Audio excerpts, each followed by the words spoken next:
you so much. That was so nice. Thank you very much. See, you know what the key is, right? It's not a job. We don't survive. We thrive in it, right? We love it. Cultures of excellence. That's what we're here to talk about today, okay? So thank you very much for that. I really appreciate that. The reality is, Margaret, you don't know this, but I really don't do any work. That's just why I'm able to respond so quickly. I'm not joking about that. I don't do any work during the day. Usually I kind of see myself as a community builder, right? I just go around, I try to build community, and then when the school day ends and everybody gets home, it's like night at the museum. And then I come out and get to work, right?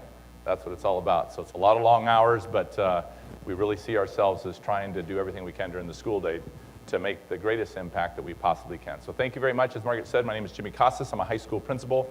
This is my 21st year as a school administrator.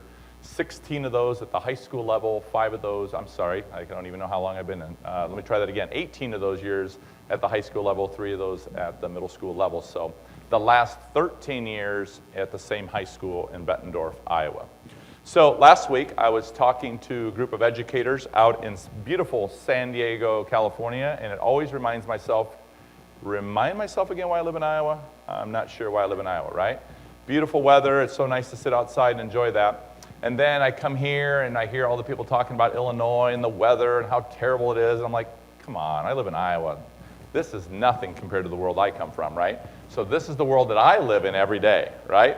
In fact, look where I live. The irony right there is where I live, of course, of all the places. So don't feel too bad and feel too sorry for yourselves. So here's what I want you to do right now. I want you to think about 2 things. Number 1, I want you to think about the best teacher you ever had. And then why do you think that this is the best teacher you ever had? So just think about that for just a few seconds, and then I actually want you to either talk to the person next to you or get up and move to someone and share the person's name, what they did, and why you selected that person. So take a couple minutes to do that, please. Who is the best teacher you ever had? And why did you select that person?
So, we're going to try something here. We'll see where you're at here. We'll see how awesome you really are, because I know you are. So let me ask you this. Somebody raise their hand right now and share who's their favorite teacher they ever had, and tell me why you selected that teacher. Just one individual. Thank you. Sixth grade teacher named Mr. Deutsch, Herman Weldon, and Mr. Deutsch was as open. I can still tell you things about him as a person. And what looking at a teacher, I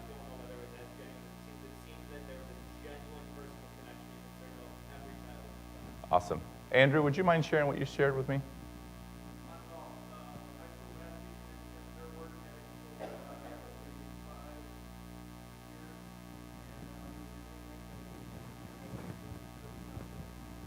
How about you, Jason? Will you just share what you share with me?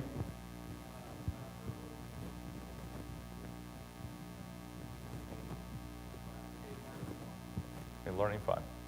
Interesting. I cannot tell you how many times I've asked audiences that question.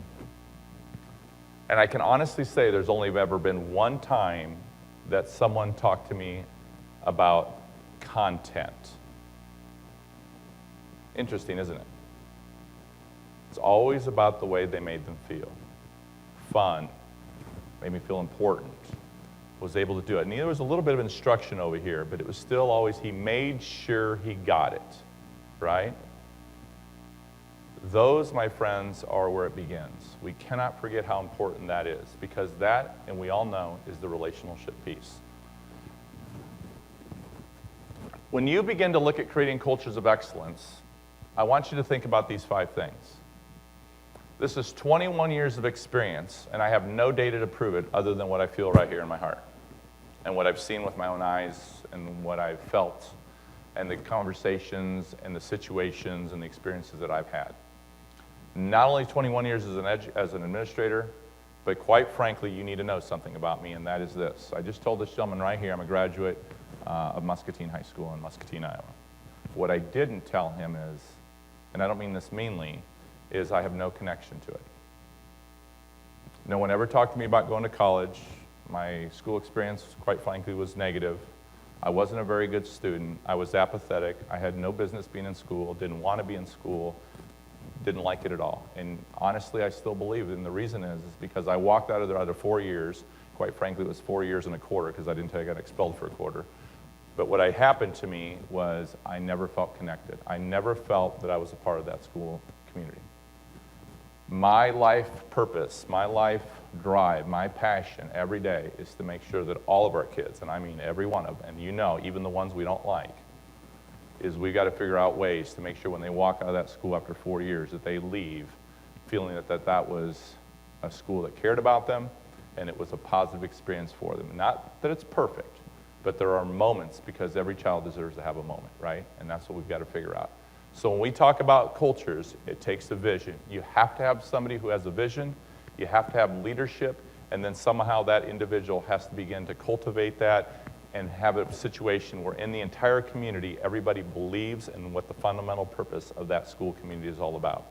But someone still has to lead that charge, at least in my experience. And it takes a lot of courage to be able to do that, okay? Relationships, relationships, relationships. There is nothing more important than those 3 words. That is the fundamental foundation of all of our organizations. And I will challenge anyone at any time to prove me otherwise. Because without that, you don't have anything. We've got to figure out ways that we intentionally invest in every member of our school organizations. Every member, every kid, every secretary, every custodian, everybody. And it starts with the building principle. I'm just telling you that. Even though it's everyone's responsibility, and I really believe that's everyone's responsibility to cultivate cultures of excellence, it still has to begin with the building principle. Pride. When I talk about pride, I'm talking about intentionally infusing a sense of pride in everything you do. Everything. You can't one day say, I'm going to kind of only do it this way. Every opportunity has to be infusing it with a sense of pride. And then lastly is we are responsible for modeling the way. We have to model what we expect of others. What we model is what we get. And that starts with us. And believe it or not, whether you think so or not, everybody is watching what the building leader does. And I know I'm talking a little bit about building leaders because I know there's teachers in the audience today. I'm going to just flip this around and say, you know what? When you're a classroom teacher, you are the leader of that classroom. You are responsible for the culture and the climate of your classroom. There are no excuses for that. That is your responsibility. Because here's the cool part. If you were my faculty right now, and I said to every one of you, you are responsible for every student in your classroom. If that student fails, you have failed that student. There would be some teachers who would be offended by that. Now imagine me opening up my first faculty meeting 13 years ago with that comment somewhere in there, right? Because that's a little risky. But here's the deal. Here's the good news. You're my classroom, and if you fail, that's my fault. We're all on the same level playing field here. I'm responsible for cultivating the relationships and making sure that my classroom and all of you as my students, I'm going to have to figure out how to differentiate from this skill set all the way to this skill set in a classroom environment, from a first-year teacher to a 35-year-old veteran. That is my responsibility as a building leader, okay? It's your responsibility as a classroom teacher. It's a mindset, and I'm going to keep coming back to this and coming back to this because I really believe this, because it all is right here.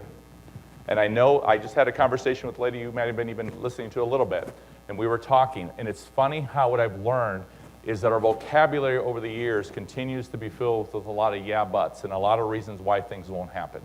If that's the approach we take with everything, I'm going to tell you, nothing will ever happen. Everything great that has ever happened in our world is because somebody believed, and this is the way we were going to do it, and it would work. And we have to believe that. Because if we don't, then that means we're going to be losing kids, and we cannot afford to lose any more kids. And this mindset is so important. We are the silver bullet, people. I know I hear it all the time. There's no silver bullet in education. Yes, there is. You're the silver bullet. I'm the silver bullet. Jason's the silver bullet. Andrew's the silver bullet. We are all silver bullets. The question is, do we have the courage and the fortitude to make sure that we continue to stay the course? We have to learn and figure out how to select for excellence. And if you're a classroom teacher right now, you're saying, okay, Jimmy, how do I select for excellence? Nope, your responsibility is to be excellent when you're selected, okay? We have to have clear expectations as leaders in terms of what we expect from our staff. Teachers, you have to have clear expectations of what you expect from your students. If you want truly a culture of excellence, then the expectations have to be crystal clear. We have to recognize the talents of our staff and of our students. As a building leader, it is my responsibility to have you thrive and get jacked up every time you have an idea and want to have more ideas. That is my responsibility as a building principal. If you don't get all jacked up, that's on me. I'm just telling you. You should be pretty fired up, okay? Because I'm going to tell you right now, I'm going to get fired up before this day's over, okay? You need to be fired up and jacked up for your kids. And so when kids have ideas and suggestions and recommendations, you got to figure out ways to cultivate that and not put the lid on the kids. And I have to figure out a way not to put the lid on you as a staff. If every time you come with me an idea, I give you a bunch of yeah buts and tell you how much it's going to cost and why we can't do things, you're never going to come to me anymore. I'm going to be nothing but, hey, don't go to that guy, all right? We cannot do that, and we do that all the time. We have to figure out ways to personally invite teachers to lead in our organizations. Everybody's a leader. Everybody has the capacity to lead. Everybody has a different skill set, but everybody has a role. Same thing with a classroom teacher. How are you going to provide those structures and the support in the classroom so every child has an opportunity to lead in your classroom? Every kid should be your favorite student. Every kid should be your favorite student. You ready for this? Every student should feel like you're their favorite, right? Every kid should feel like he or she is your favorite. That's on us. Same way with teachers. Building principals, if every teacher doesn't feel like the best favorite teacher, that's on you. Demonstrate respect for teacher knowledge. We all know, look, I haven't been in a classroom teaching in 21 years. We all know it. I'm not going to sit here and pretend like no more than my math teacher, my science teacher, especially at high school level. But my responsibility is to cultivate that and put them in situations and have them believe that they can share with me and I'm willing to learn. I need to model that all the time. You as teachers, believe it or not, yep, you can learn from your children. I don't care how old they are. You got a question for me?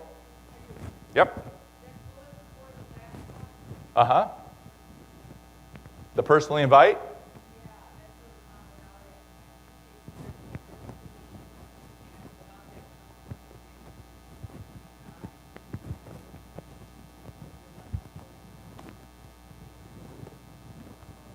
And the lens you see it from now is both sides, right? Here's a woman right here who's been a classroom teacher for a long, long time, has a tremendous skill set, and now is flipping into another role, right? Because somebody recognizes and sees her talent.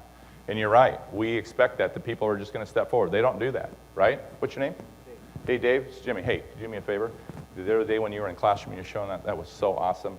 Would you mind sitting down with me? I just want to, can you walk me through that? Because I want to get a better understanding of how you did that. That was amazing stuff. Yeah. So I come back and I meet with him and he shows me all that. Then the next step I say to him, what? You know what? There are people that could benefit from that. Have you ever shared that with anybody? No, Jimmy. No. All right, we'll talk about that, okay? All right. Distribute leadership, opportunities among the staff, same type of deal. In our schools, I'll talk about this, new teacher workshops. Every teacher that's hired in our school goes through new teacher workshops all throughout the school year. Because we cannot forget about our new teachers, right? And so we've got to figure out ways to distribute the leadership opportunities among the staff, and the new staff, as well as the veteran staff, okay? But use your veteran staff. There's all this knowledge. Utilize them. Utilize them to work with the younger teachers in their organizations. We don't want resentment. We don't want our veterans feeling like the building principal spending all the time with the new teachers, right? And we don't want to forget that they have a tremendous skill set, an abundance of knowledge that we should be putting them in positions to share with others, okay? But we have to cultivate that and figure out ways to do that. Don't forget to create the community of leaders among the students as well. If you're doing leadership teams and you're inviting teachers to lead, we got to invite kids to lead. We got to remember that they have a voice in this whole play too, and we talk about that a lot. I'm telling you, we give it lip service. Oh yeah, our kids do this. We put a kid on the interview team. Our kid sits at the board meeting. Really? Do they really have a voice, or are we just doing that to say we do it? It's got to be so intentional, and if the kids don't believe they really have a voice, then they really don't. They're just there as a token, so don't mess with them. They're smarter than that. Give them more credit. They'll figure out a fake a mile away, okay? So here's the question. How do we build communities that currently don't exist? This is the fundamental question. This is the vision part, because I'm telling you, you have to have an ability to see what that's going to look like. It's called dreaming. You got to see it. You got to feel it. You got to just want it, because you know it's going to be really, really awesome if you can figure out how to do it. And then you just got to keep your eye on the prize, and you got to keep going to it, because when you get there and see the results in the community that is built from something that people talk to you like you were talking crazy to them, or people thought there's no way that's going to happen. Yeah, but Jimmy, what about this? Oh yeah, well that's not going to happen because of this. It's all that, and I'm going to talk about that here in a second. But it's a vision and ability and a passion to figure out, how do I build these communities that currently don't exist? Because everyone deserves to be a part of something great. Everyone does.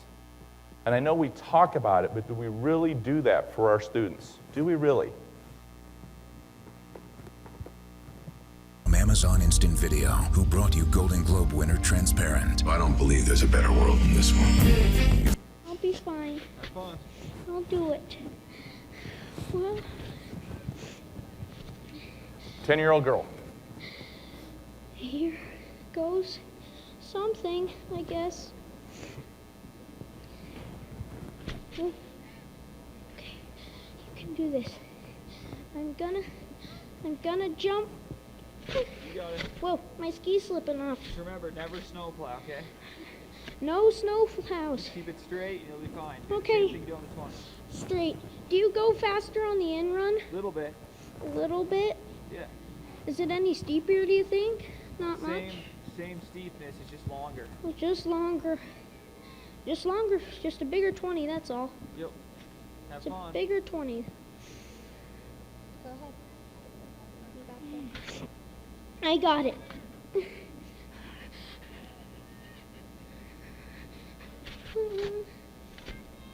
fine. You'll be fine. Okay.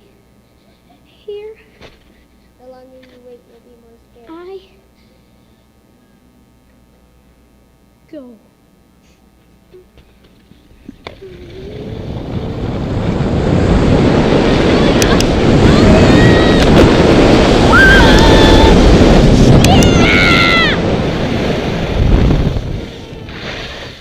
Yeah! Just the suspense at the top at the first time freaks you out. That's the only thing. It's so fun. Huh? 60 seems like nothing now. Whoa! All right. So, here's a question I have for you.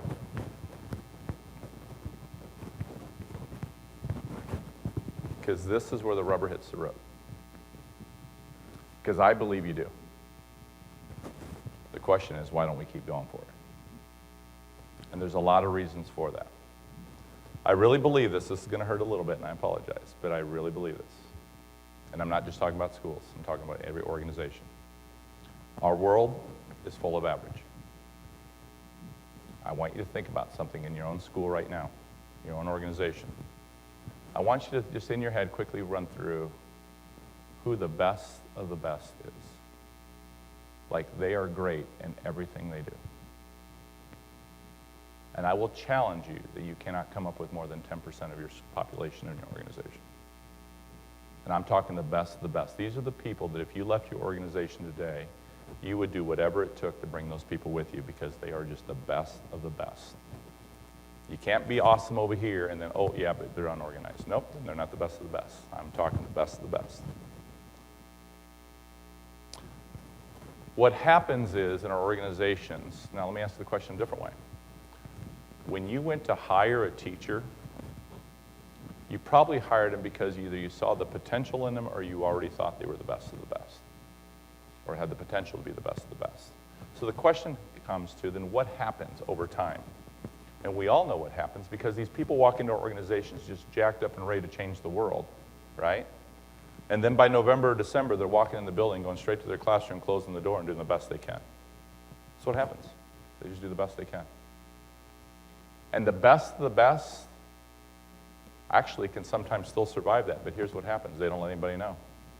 They just go to their classroom, they just hide, and they don't want anybody to know. Because what happens is there are people in your organization, they are the status quo people, they are the B3s, they suck them back to here, to average. And they do that through gossip, they do that through digs, they do that through rolling their eyes, they do that in several ways that you don't even realize what they're doing to our people in our organization. They are the B3s. They are the bottom thirds of our organization that suck the life out of the best of the best. It takes a lot of courage to strive for greatness, people, because you know what that is going to come a price you pay. It's so vulnerable that people will not, typically, it's not the norm that I'm going to go for this because I know what it's going to cost me. Unless, of course, you figure out a way to take the best of the best and surround them with the best of the best, okay? And that's what we got to start figuring out in your organizations. We've got to figure out ways to help our teams avoid the bottom third. We personally have to bring our best every day, and I mean every day. Okay, I always tell people this. I've never been in a bad mood, and I've never had a bad day, and it's funny that Margaret says that about me. You know why? Because that's just my choice. That is just my choice. I'm not perfect. I don't pretend to be. I just don't let anybody see it. I may go into my office, close the door, and think, Jimmy, I have no idea what the hell I'm doing today, right? I may do that. But I'm still going to snap out of it because what I tell the people here is we're here and try to strive for here, and there are days you come here. But the difference, those people who reach and aspire this, when they come here, bounce right back up. They don't stay and wallow down here, or they don't keep falling, hit rock bottom. They slip and they jump right back, okay? And the reason they do that is because they've realized that if they surround themselves with excellence, when I'm having something that I know is not going well, I go find the best of the best to remind me why I'm doing what I'm doing every day. I don't know about you guys, but 21 years as a high school principal is not easy. It's a lot of wear and tear and a lot of grind and a lot of negativity over the course of a long time. Okay, I don't know about you, but I want to live in that world. So I've got to figure out ways, and I've got to take responsibility. Number one is, I'm not going to let anyone take my excellence away. I don't care how hard they come at me, okay?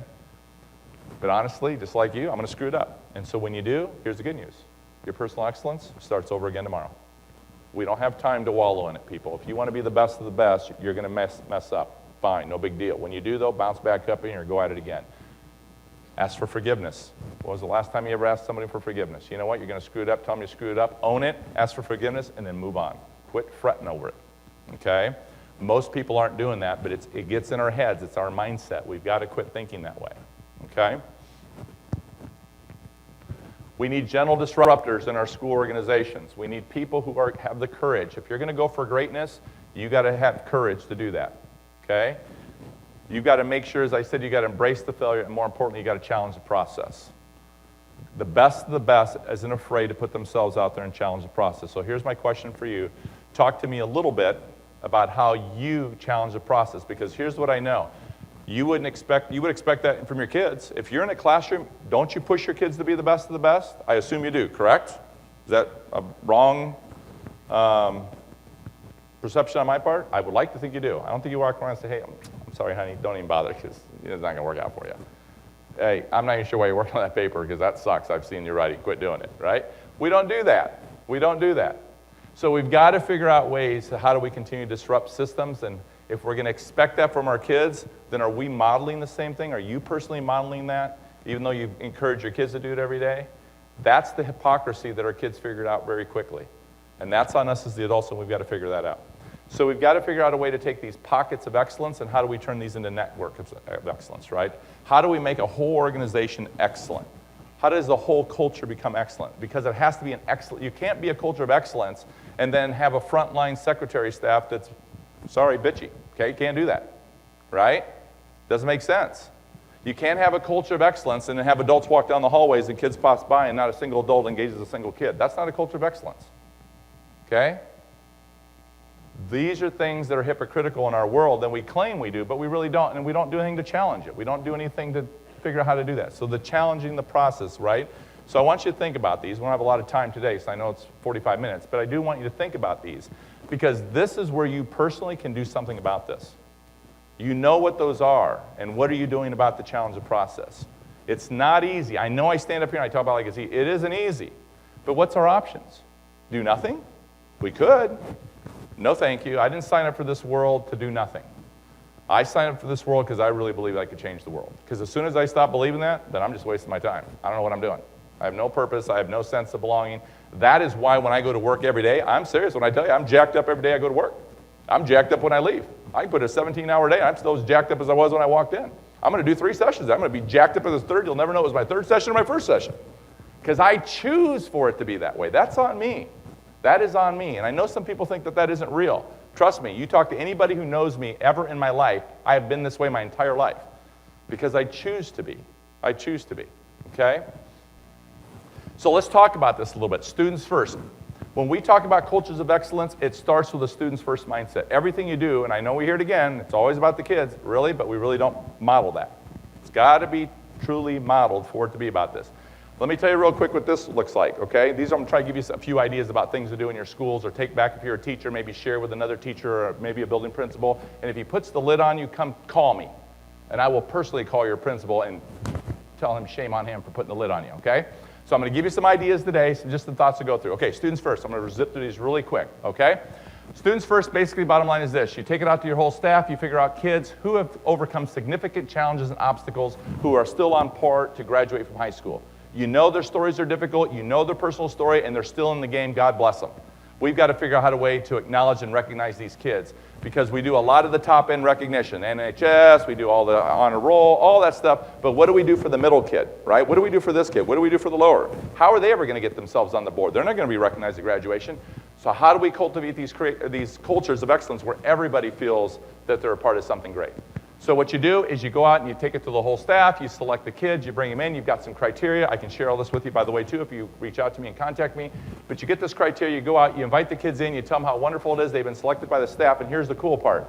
Once they've been selected by the staff writes up the reason why they selected, but here's where the magic happens. Then I say to every kid, now I want you to tell me who is the adult in this community that had the greatest impact on you. And then tell me how they did. And then they write that out. And when we have the banquet and all their families are there and the kids are sitting with the teachers and the families and they talk about this individual and they go up and they talk about the kids and then the kid's story is read about the teacher, there isn't a dry eye in the entire banquet all night long. It is so awesome. It is so awesome. It now still thrives in 3 different school communities that I've been in because it is so awesome. You'd be crazy to let this one go. Okay? All right. RSVP, raising student voice and participation.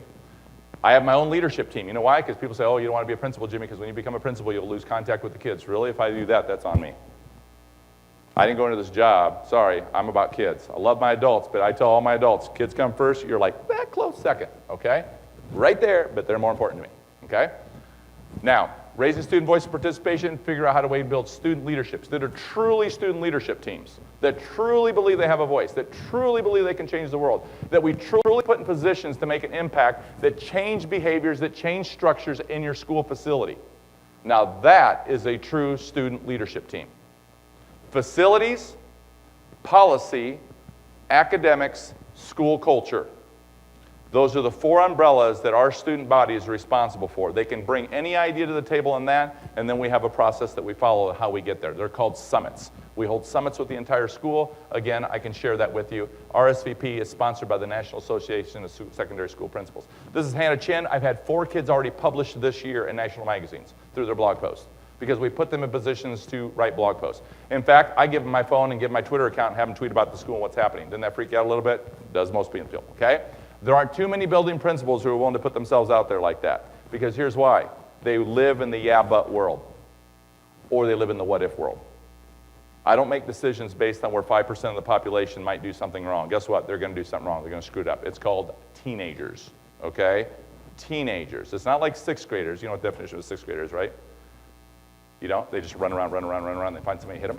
That's what 6th graders, okay? That was supposed to be funny, but apparently it wasn't. Okay, I just made that up at the top of my head. Anyway, so over here you have these high school kids, and so we figure out ways. It's not stupid. I'm not going to go blindly into it. I'm not going to get sued and lose my job. I mean, it's not that crazy. But it's how do you cultivate a culture of excellence that a kid would never do that because they just wouldn't do that, right? They wouldn't do that.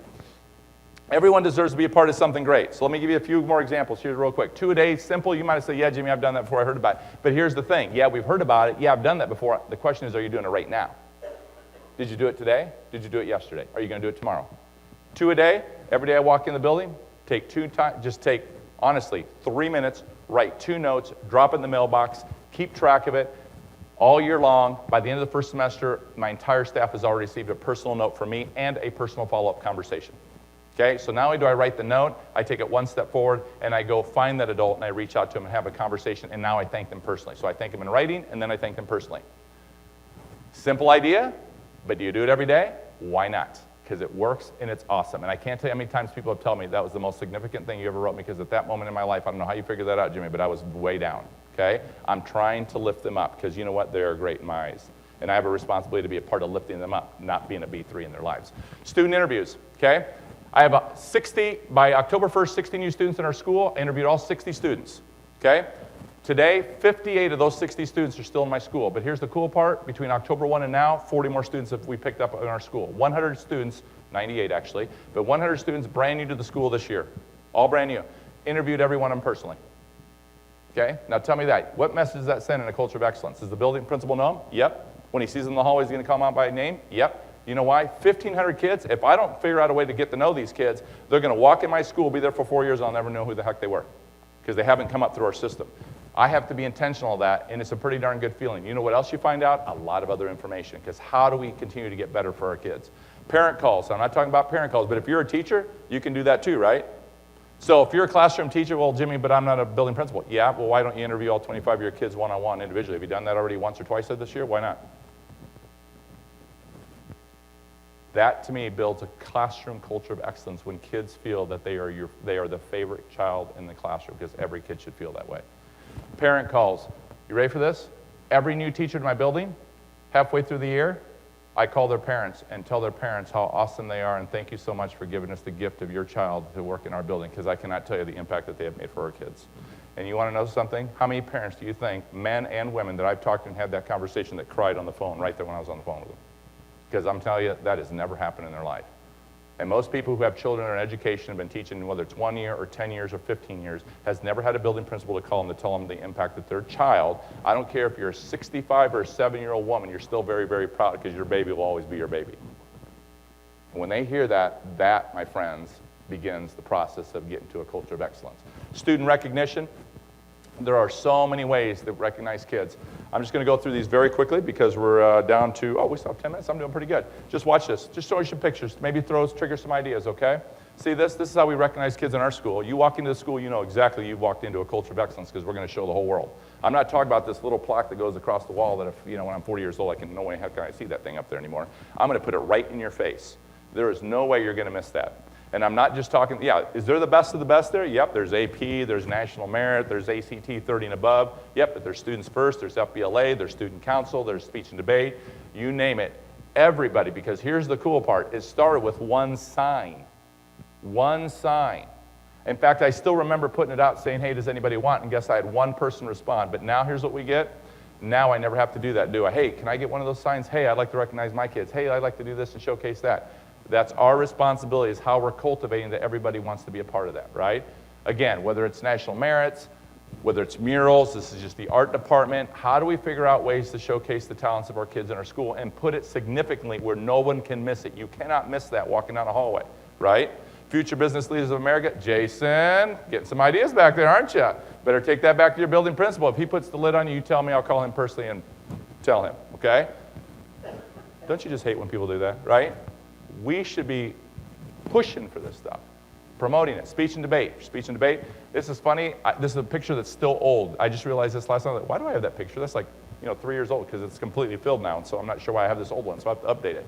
But speech and debate, again, these are floor to ceiling, right? See the gymnasium here? See this?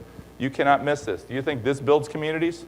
Every time someone walks into the gym, if they've ever been in our gym, what is the first thing they do? I don't care if they've been in there 100 times. They still walk in, they go right up to the board, and they start looking at it. Everybody wants to show, oh, look, I'm still up there. Oh, look, those types of things. But we've got to make it so significant that you can't miss it. Student artwork, you got to put this all over the schools. There's no reason, right? When you walk into the building, we never hesitate to put all the athletic trophies everywhere, right? State championships, all that. But do we do this? Is this what we should be doing? Every kid should have an opportunity to showcase their brilliance, right? We've got to figure out ways to do that. So there's lots of different ways. You can either personally invite kids. You can go talk to them individually. Hey, I saw some of your work down in the art room. It was really cool. Would you mind bringing me to me? I'd love to take a look at it. Hey, by the way, how much would you sell me that? We have purchased every piece of artwork that's in our school. We call it scholarships, okay? So we scholarship them. Thank you for your work. You put some time, you put some investment. You think that means something to the kid? By the way, when we first started doing this, I'll still remember, and God bless my director of facilities because I love him. He's like one of my best friends ever.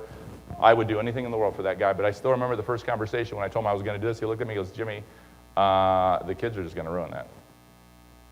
See the mindset? We're not going to do something because we're afraid what kids are going to do to it, okay?